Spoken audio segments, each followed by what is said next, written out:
Welcome to another episode of the Information Addicts Podcast. My name's Cassidy. I'm an information addict, and this is my podcast where I explore information, ideas, and beliefs and try to do those things more responsibly. Now, I know it is already out online, but today I am releasing my first ever live recorded episode with my friend Sarah.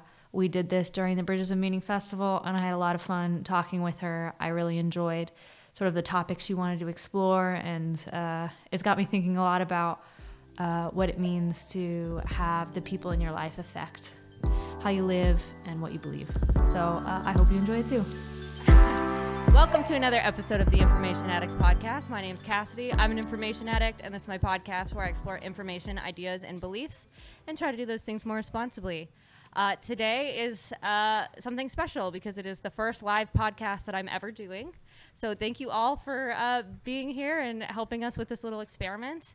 And I thought about for a while who I would like to talk to, and I decided that Sarah would be the perfect person to bring to the Bridges of Meaning Festival and sort of have a conversation. So welcome, Sarah. Thank you. Yes, thank you so much for agreeing to do this. Before we get started, I'll kind of throw it off to you, give some background of who you are, what you think is important, and we'll kind of go from there. All right, so some of you may have already seen my face on Paul's channel. We've had a conversation, or on Matthias' channel. We had a conversation on his channel as well. So my name is Sarah. I am a student in theology, mostly Protestant, but also Orthodox theology. I'm married, 27 years old, and I live in the Dutch town of Kampen. And I met Cassidy and Ferdy at our local Orthodox parish, and it was great fun meeting you guys. Yeah, it was quite the experience. Did you want to tell the story, or did you want me to? Oh no, I'm curious to hear your perspective. Well, it was our second time at the church because I just became Orthodox at the end of October. And so moving to the Netherlands, trying to find a church, that was like kind of a hard thing because nobody speaks English. And then a lot of the liturgies are in Greek or Russian. But we went to the one in Amersfoort because they did the liturgy in Dutch. And I came into the church, the Russian tradition, so the melodies were a lot more similar to me. So it was like really nice. And there was all these little things about the church that we really liked. And we were trying to find the coffee hour, but we couldn't find it. And then all of a sudden there's this room labeled toilet, and we just hear all of this noise coming out of it. I'm like, I don't think that many people are in the bathroom. So we went in and we saw these people sitting, and we just sat at a table randomly, and your husband starts talking to us. And he's like, oh, hi, how are you? Oh, good. How'd you get here? And then, all of that. And then how did you guys meet? And that's always an interesting story to tell people because we met through Bridges of Meaning. We struck up a friendship. Sort of that led to, feelings, and we tried a relationship, and so we had to talk about how we met on the internet and on a Discord server, and he goes, oh, so like Bridges of Meaning, and we're like,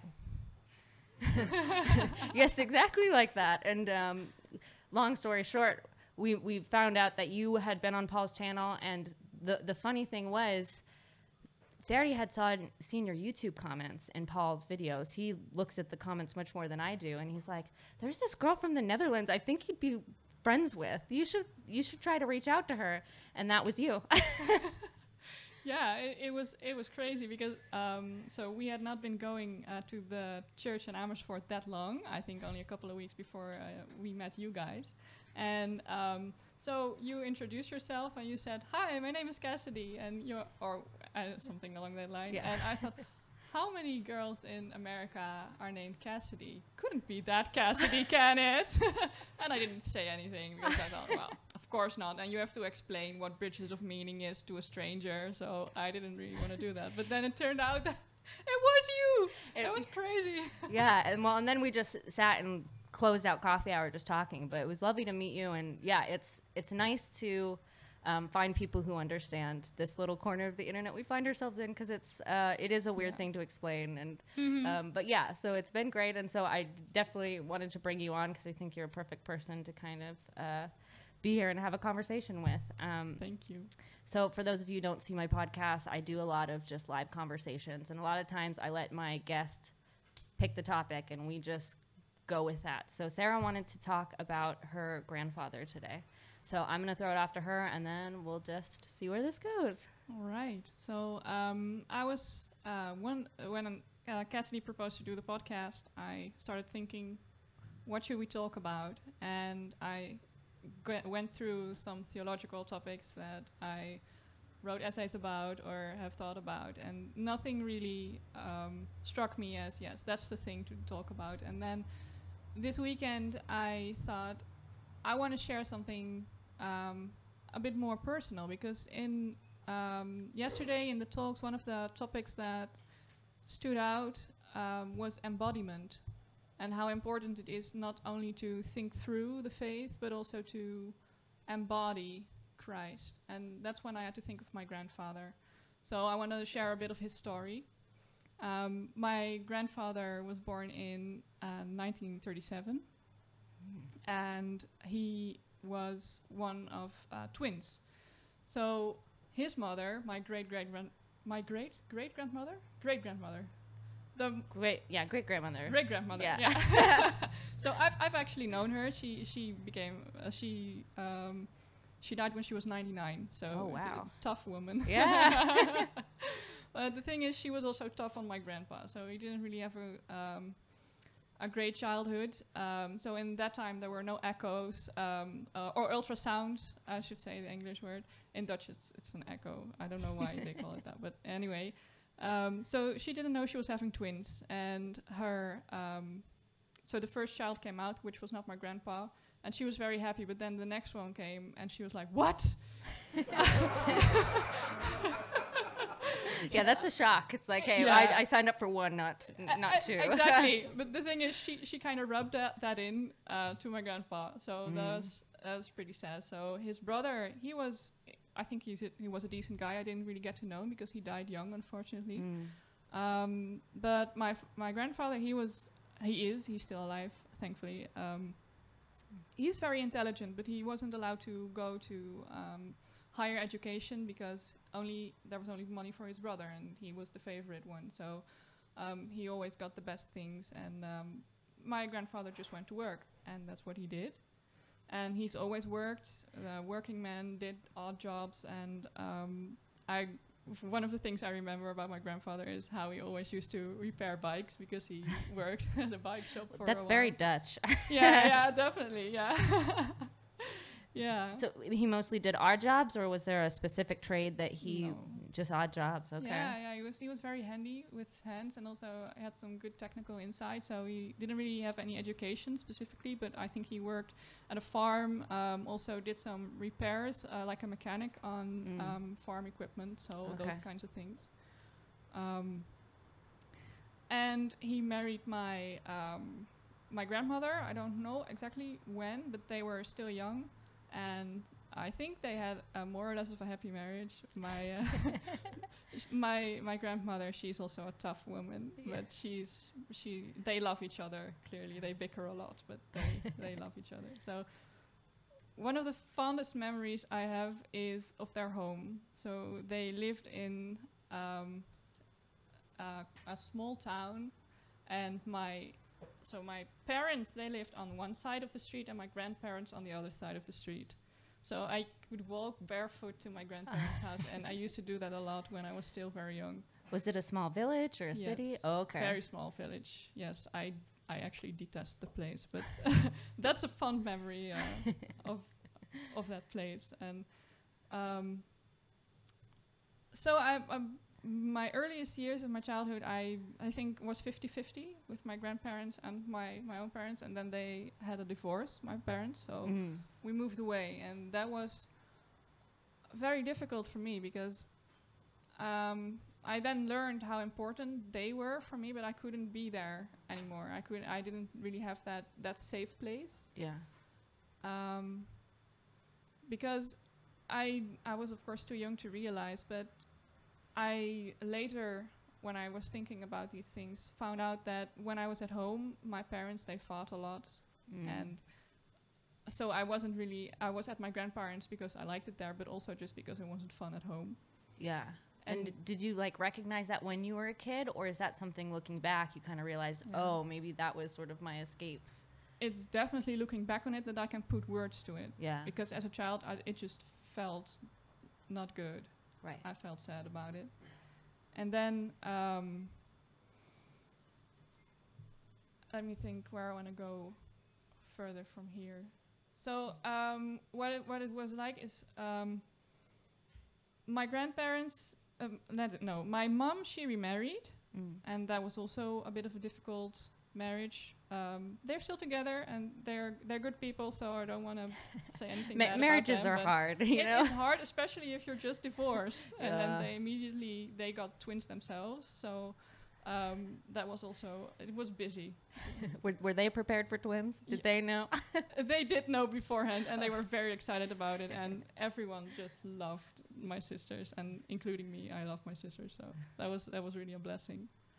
And so my grandparents, they were there 2 days a week, and whenever my grandparents were there, it was like a relief to me, because when they were there, things were always the same. They were actually boring, but I didn't really perceive it as boring. I just perceived it as it's consistent. It's consistent, yeah. They were always there to make my sandwiches in the morning, and they came to get me from school. They didn't have to, because we could walk. It was only like 2 blocks away. But whereas my mom, she never picked us up from school, but my grandparents, they always did. Especially my grandfather, just because he liked his grandchildren a lot. And it was great to be thought of, that he was always thinking about our interest and not his own. And the thing was, when my grandfather, at some point he became deaf, so he wasn't. He can still hear, but his ears, because he worked he was working with loud machines. Right. His hearing got worse and worse, so he wasn't really there much anymore in the conversations, because when you could talk to him, but he could hardly understand, and when there were more people talking, he wouldn't talk back at all, just because he couldn't really process that. And there was a period in my, I think in my teens, when I thought, well, he's just, I don't know, maybe gonna die soon, because he never really talks. He's always in his chair, like slumped back like that. And the funny thing is, at some point, my grandmother, she became a little bit deaf as well, but then he got a hearing aid. And then I just got my grandpa back, because he became so cheerful. Well, I can't imagine what that would be like to lose that ability to connect with people, especially people you love, and like not having the sense of, well, how do I do that? So you reserve yourself. Like I can't imagine what that would be like to lose this part of myself that I always had and just relied on, and you know, that the joy of being able to capture that back a little bit. I could see that. Yeah, it was amazing. It's like you became 10 years younger again. Yeah. And well, it's only, I think, last year, my grandpa, he's been in the hospital quite a few times, and over the past few years he has heart problems, so I think he's had his aorta not exactly replaced, but they put like a stent in 4 times or something, because it kept getting enlarged again. So I don't know the exact procedure, but anyway. So we had a few scares, but he always got better. And at some point we had another scare, and I was just very emotional about it, and I didn't really know why, because I haven't really spoken to my grandparents that often in the past few years, because there's nothing new in their lives. So whenever you visit, it's like, hey, how are things going? And it's like, yeah, still the same. Okay. And they don't ask about how your life is going. So it's they give you a coffee and a cookie, and then the bitabola and yeah, exactly. Yeah, actually, yeah. And I was talking with my husband about my grandpa, and I don't know why I'm this emotional, because, you know, they're old, and at some point he has to go, but he's just so dear to me. And we started talking about how come I'm this attached to my grandfather, whereas we never had deep conversations. He's pretty intelligent, but he's not like a talker in that way. He's a good small talker. Yeah. He can do small talk very well. And also when so about 5 years ago, I converted to Christianity, and he has always been very faithful in going to church, but always as in a supportive kind of way. So he took care of the church garden. He made sure there was coffee. He was always backstage. I can't remember my grandpa in church any time when I went there. So I went to church until I was about 8, and then my parents divorced, and no church from that point. So. And what kind of church was it? Protestant? Yeah. Yeah, Protestant church, just regular for the Dutch people, PKN. So yeah, I was also baptized as a child there. So yeah, and but they, when I said, oh well, hey, I converted to Christianity, I thought they would rejoice, that one of their grandchildren had found the faith, but no, it was just all. It's all very simple. Yeah. Very simple. What did they say? Or just good. Yeah, I think a bit like, oh, cool. Yeah, we have a nephew, and I think he's a pastor. I think that's what I said. I said, we have a book. I think he once wrote a book, so they came up with this. I think it was like a diary or something. That's for the local church, and they said, yeah. So so they start talking about their nephew. So that was basically it. Well, talking to you, you were telling me how this participation that your grandpa had in church became this sort of reflection to you of like this unspoken way of what it meant to be like Christ. Did you kind of want to unpack that a little bit, and sort of how you're unpacking that as you're trying to face this fact, like, hey, they are getting older? Yeah. Yeah, definitely. So when I was having that conversation with Bas, my husband, he said, well, wasn't your grandpa like Christ to you? That kind of opened my eyes to what it meant to be like Christ for someone, because as a theology student, usually when it's about the faith, it's kind of a head thing, and the deep mystical stuff, I'm really into that. So, but then all of a sudden it hit me that in my life, my personal life, my grandpa was like Christ for me, because he was there, and he was always. It was always just okay, and he was there to make sandwiches, and he was there to pick me up from school, and we didn't have deep conversations about anything, but he was there. And I think that's also in the church, like he wasn't a pastor, he wasn't an elder, he wasn't a deacon, but he took care of the church, the garden of the church. I think he had an award of that. He was like 60 years or so. He took care of the church garden, so they gave him like this certificate, or I don't know what the proper English word is, of gratitude that he had done that for that amount of time.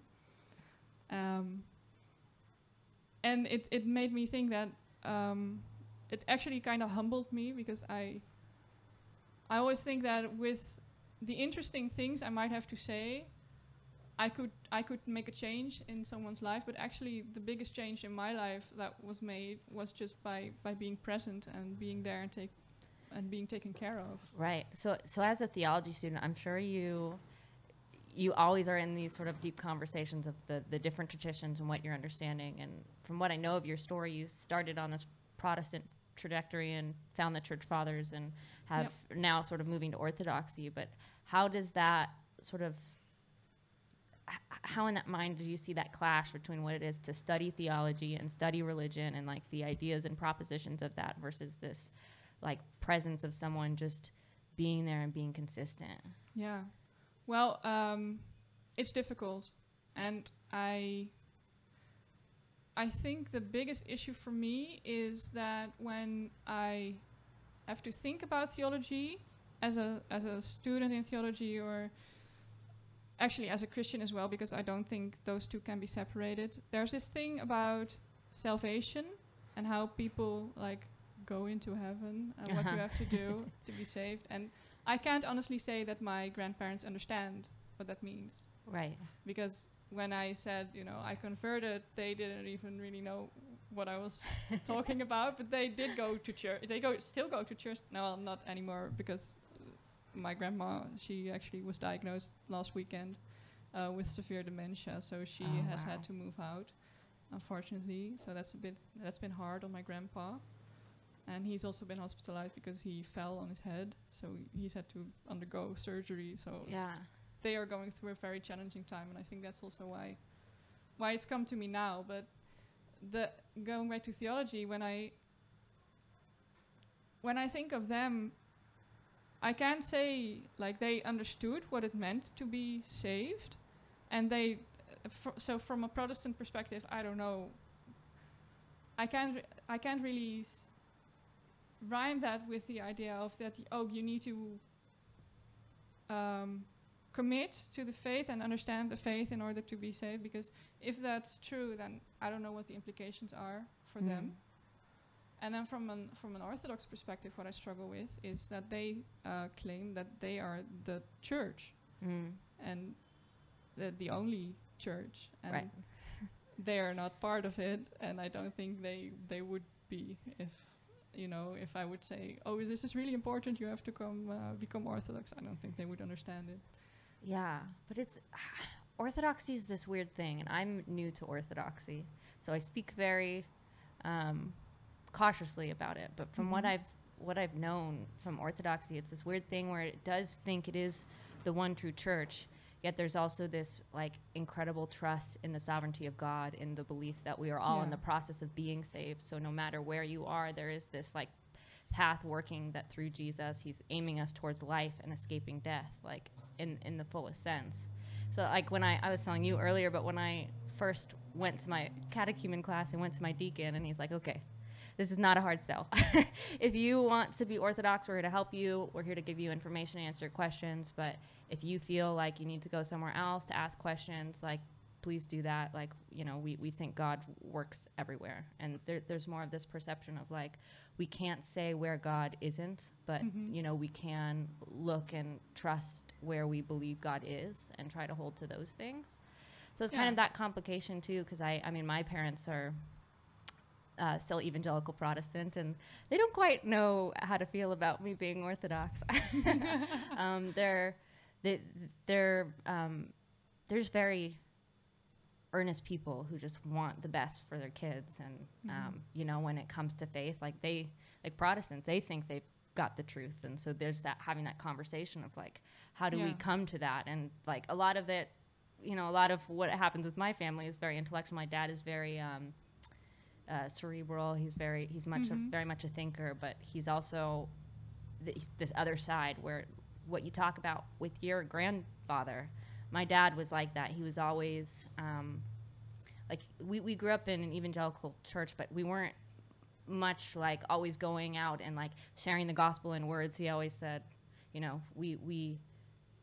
we constantly share the gospel, and when we needed, we use words. And so there was always this ability of like, your life is the thing that has speaks so much louder and says so much more about what you believe than these like things you can get around in your head. And I always struggled because I didn't always need the intellectual questions answered. I didn't always need like estuary space and this sort of logical thinking to help me get sense and grounding. And I sometimes get jealous of these people who just can consistently show up and have this trust in this thing in a way that I lost.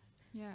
And I'm not sad that I went through all of this. It was very difficult at times, but like it ultimately taught me a lot. But there is something kind of beautiful about these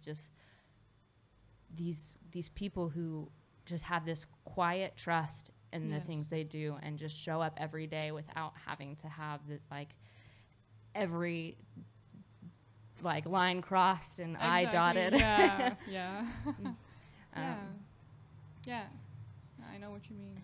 So how is this, like your grandparents are getting towards the end of life, and it's opening up this sort of like emotional thing for you in this wrestling. And so how have you been thinking about what you do to study theology and what you do to kind of be in this conversation to meet with this place where like you embody the thing your grandparents showed you and gave you?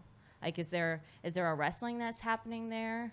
Yes, I think the wrestling most of all has been that I think it's a bit of a wake-up call for the way I live my life and the way I am not embodying what they embodied, and how they were always consistently there, and how they always showed up.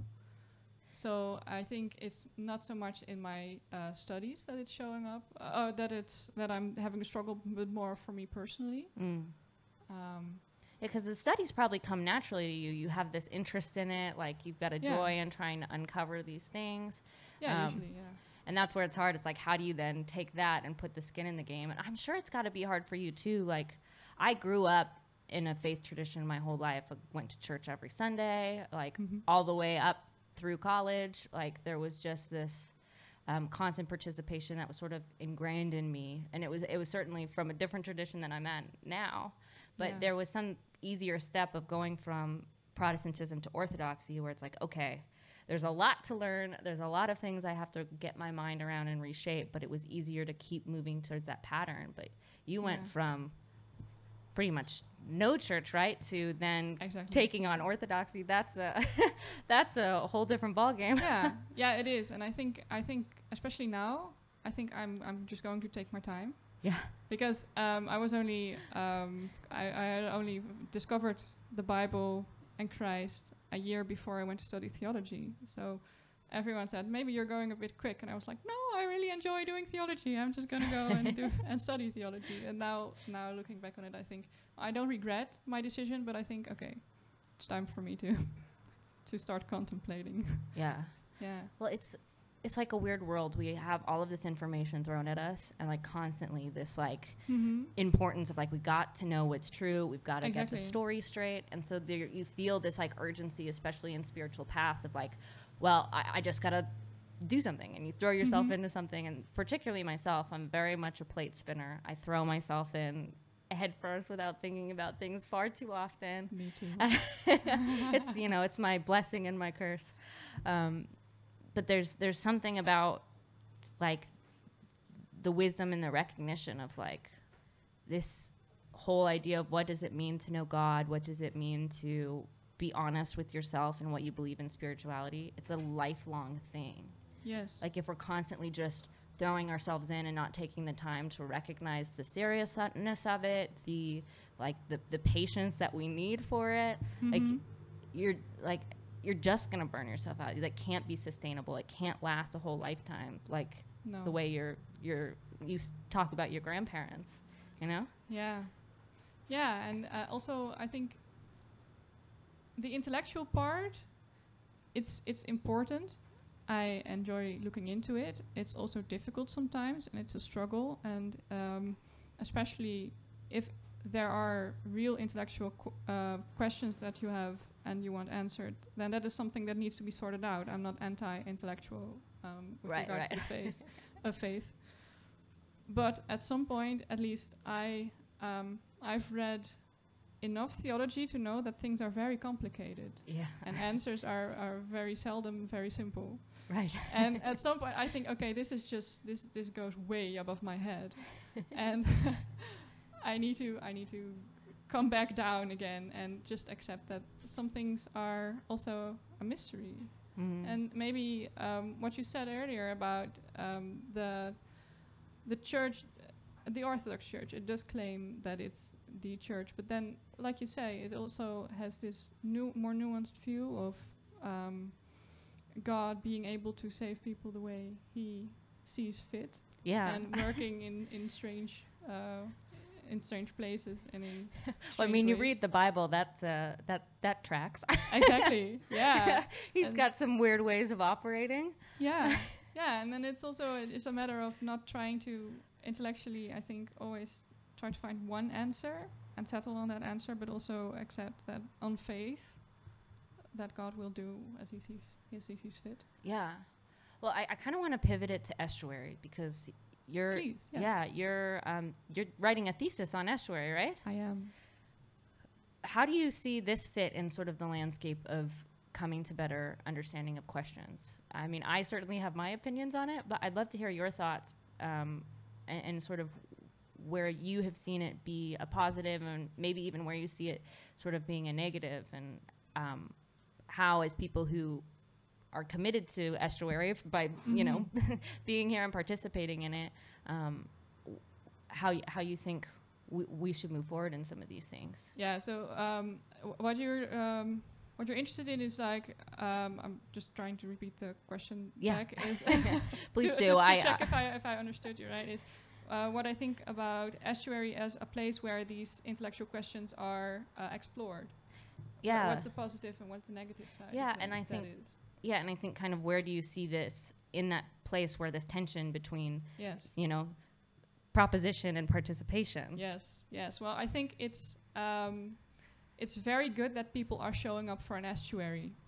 So I just want to have that out there because that's participation checked. Yeah, and then about the questions, more and more I'm convinced that God, he picks his own path with every individual. So if any of you are at that point in their journey of faith or their intellectual journey where they need to discuss these questions, then I'm very glad that you have the opportunity to do so. And I think if we can provide a place where we can do so safely and structured and also in a participatory way, then that's a beautiful thing. But I don't think people should, if they don't feel they need that, then they shouldn't feel like they need to do it anyway because it's necessary to struggle through certain questions, because I don't think it is. Right. Well, I think for me, I see there's a very distinct difference between estuary and church. Yes. Where well, I see a bit of. I'm sorry. No, go for it. I like to be challenged. Well, there's some of you are familiar, of course, with Jonathan Pajot, and in the Orthodox Church, you have this idea of the narthex, which is in front of the church, which is the place where the church and the world meet, and he also says that's like the place where the monsters are. I don't like the word of.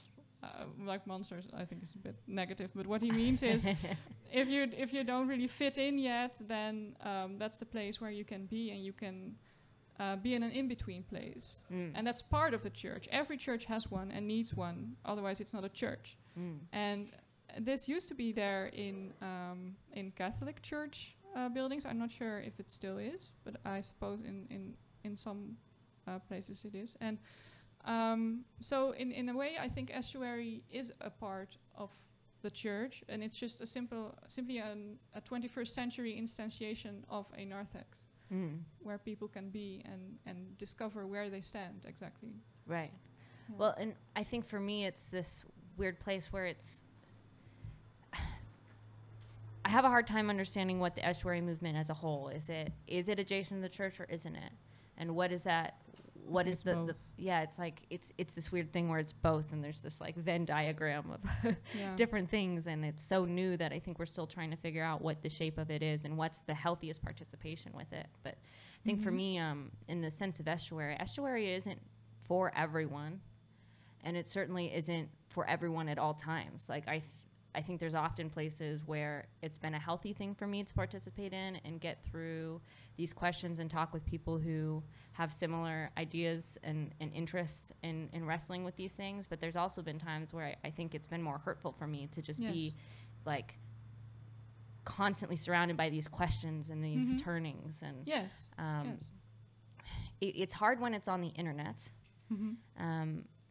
because I think the longer you participate with it without grounding it in reality, it does create this disconnect where you forget what it even means to take those things and participate in the real world, and what does it mean to, tend the garden of what you have. And so I kind of struggle with that in a lot of ways, but I certainly believe there needs to be space for it. Me too. Yeah, and I also very much believe that churches should at least be open to the possibility of providing that space if there is a need for it in their community. Yeah. Well, and I think what I like about estuary too, there is this separation from this idea of like a specific church with a specific doctrine. Like I went to evangelical churches for a long time and participated fully in that path. And there was always that struggle for me where I'm like, I'm happy there's this place where people can, you know, share what they believe. And, you know, as a Christian myself, I love seeing people come to Christ because it worked for me, and I totally believe that the same thing can work for them. I believe there's some sort of ultimate truth in that path and that story. But I also, I worked in comedy for a long time, and I saw a lot of people who had a lot of negative associations with church and religion and those things, where I could truly understand why someone wouldn't want to go into those doors and feel that pressure to convert to a certain type of faith or be pushed into a certain type of tradition that they couldn't believe. And so to have that kind of neutral space where there isn't this pressure of getting you into the church that we happen to find ourselves in, but like finding ways to explore those things in ways that, you know, feel right to a person. Yes. I mean, how do you feel about that, being a theology student and seeing sort of this, going through this path of like being taught the truth of what each of these traditions are versus this estuary, which is a little more loose and free and borderline heretical? Well, I think it's inevitable if you dive into Christianity that you have to accept that there are very many traditions and many ways in which Christianity expresses itself in the world. And one of the first things you find out if you start studying theology in the Netherlands, it's that there are a lot of denominations.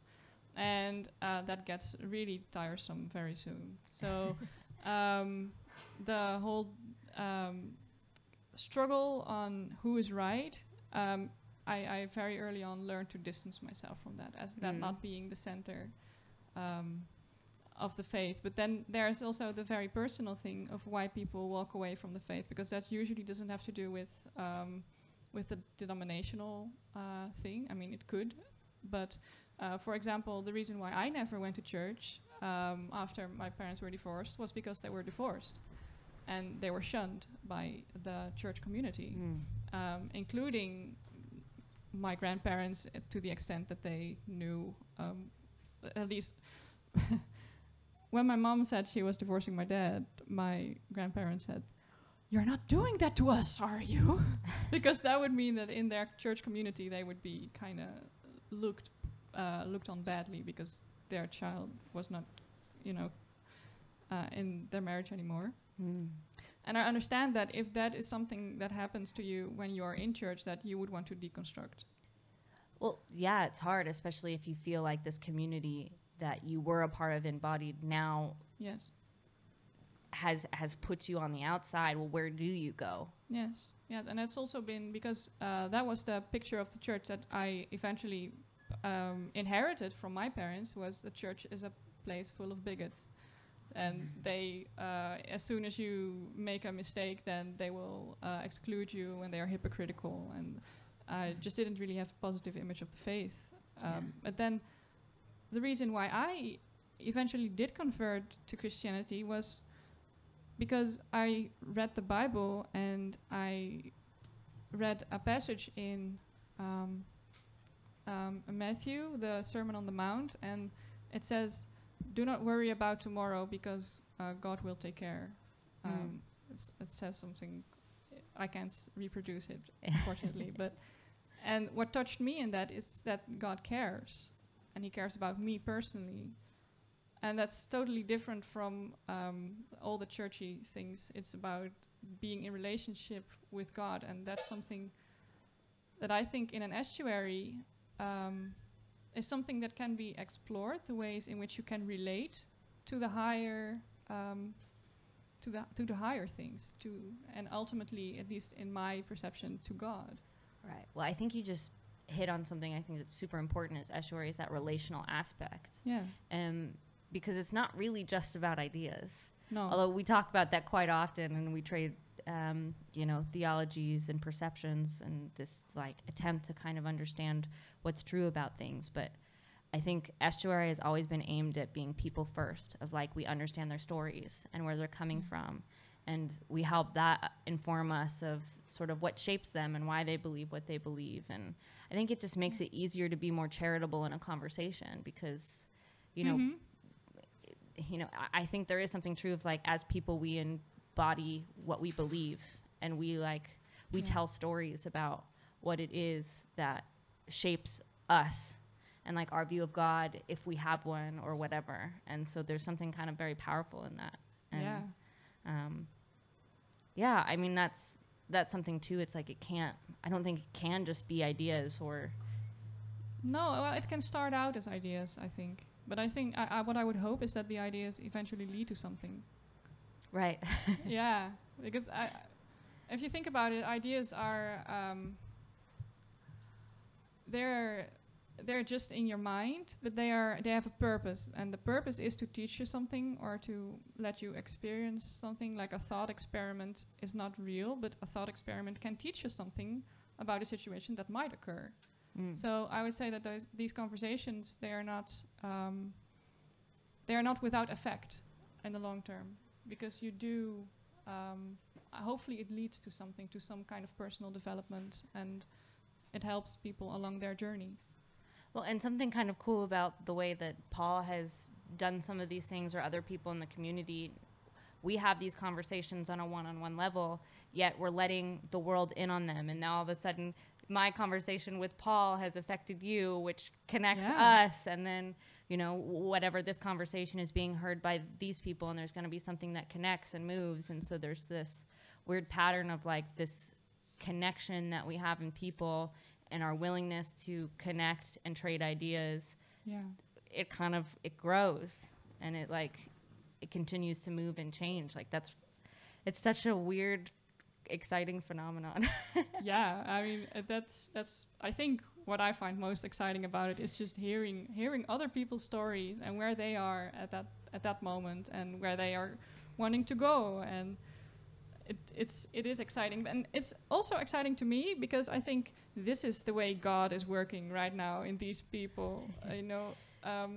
If you want to know how God works, well, just listen to people's stories, because you will always hear something. Right. Yeah. Well, and very concrete.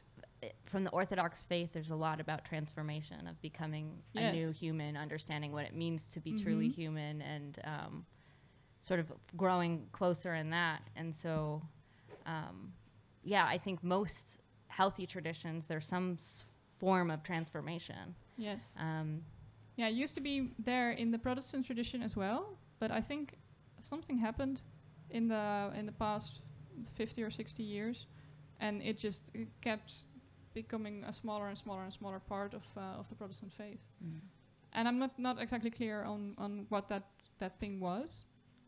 I do have a hunch. I think that the church maybe had too much of an emphasis on that transformation, and it became more of a, like, if you're not experiencing a transformation, then apparently you're not a good enough Christian.